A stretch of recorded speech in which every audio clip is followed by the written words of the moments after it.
नमस्कार दोस्तों, आइए आपका स्वागत करता हूं आर के प्लस चैनल में। मेरा नाम राहुल है और आज का मेरा सब्जेक्ट है रावण। जी हाँ, दशहरे की आपको बहुत बहुत शुभकामनाएं।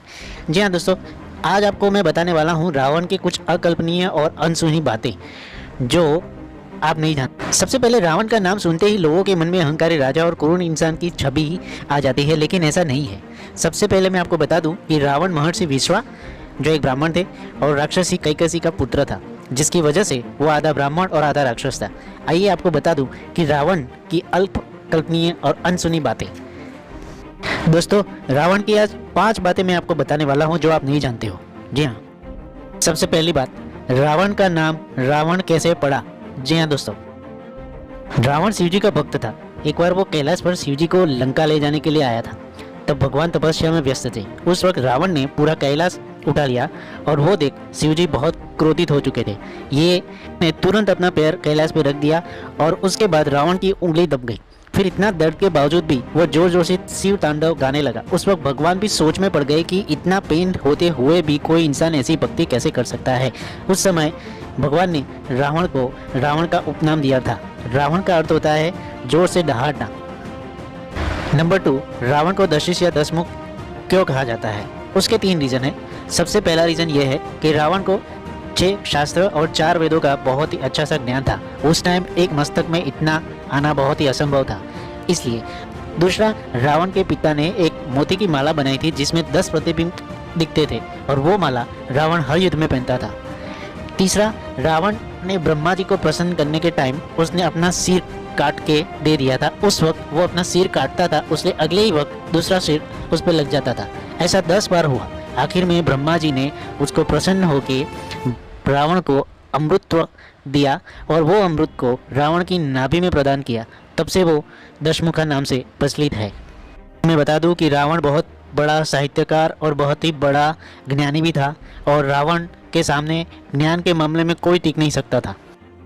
नंबर 3, राम सेतु बनने के बाद रावण ने भगवान श्री राम शिव जी का यज्ञ करने में मदद करी थी। जी हाँ दोस्तों, ये एक इंटरेस्टिंग थिंग है कि जब भगवान श्री राम सेतु की रचना कर रहे थे, उसके बाद उनको शिव जी को प्रसन्न करने के लिए एक यज्ञ करवाना था। उस टाइम वो यज्ञ सिर्फ एक ब्राह्मण ही करवा सकता था। जी हाँ दोस्तों, इसी वजह से श्री राम ने रावण को न्योता दिया और रावण ने खुद वो न्योता शिव जी के परम भक्त होने की वजह से स्वीकार किया और अपना धर्म निभाया और राम को विजयी भव का आशीर्वाद भी दिया था।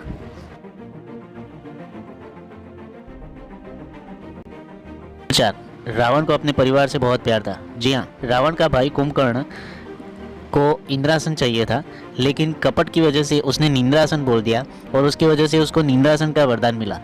तब रावण ने ब्रह्मा जी को प्रसन्न उसकी अवधि को 6 महीने में कन्वर्ट कराया। रावण ने अपनी बहन की कटी हुई नाक का बदला लेने के लिए स्वयं भगवान के साथ युद्ध छेड़ दिया। रावण ने अपने बेटे मेघनाथ का जन्म होने वाला था, तब सभी ग्रहों को और नक्षत्रों को 11वें स्थान पर रहने को बोल दिया था, लेकिन इसलिए क्योंकि उनका पुत्र मेघनाथ अमर हो सके। जी हाँ, शनि जी को यह मंजूर नहीं था और रावण ने शनि जी के साथ युद्ध छेड़ दिया। उसके बाद मंदोदरी उनकी जो पत्नी थी, जब रावण अकेला राम के साथ युद्ध करने के वक्त बचा था, तब रावण ने एक यज्ञ किया था और वो यज्ञ अगर सफल हो जाता तो राम की पूरी सेना जो है वो हार जाती, लेकिन रावण ने खुद स्वयं वो यज्ञ भंग करके मंदोदरी जी को बचाया था। तो ये था उसका परिवार का प्यार। जी हाँ दोस्तों। नंबर 5, भगवान श्री राम ने लक्ष्मण को रावण के मृत्यु के टाइम ज्ञान लेने के लिए कहा।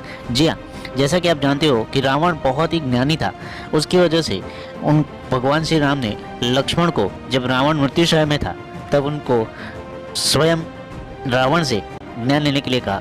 और रावण ने जब पहली बार अपना ज्ञान दिया तब बताया कि गुरु के पास जब भी आप ज्ञान लेने के लिए जाते हो तब गुरु के चरणों में रहना चाहिए।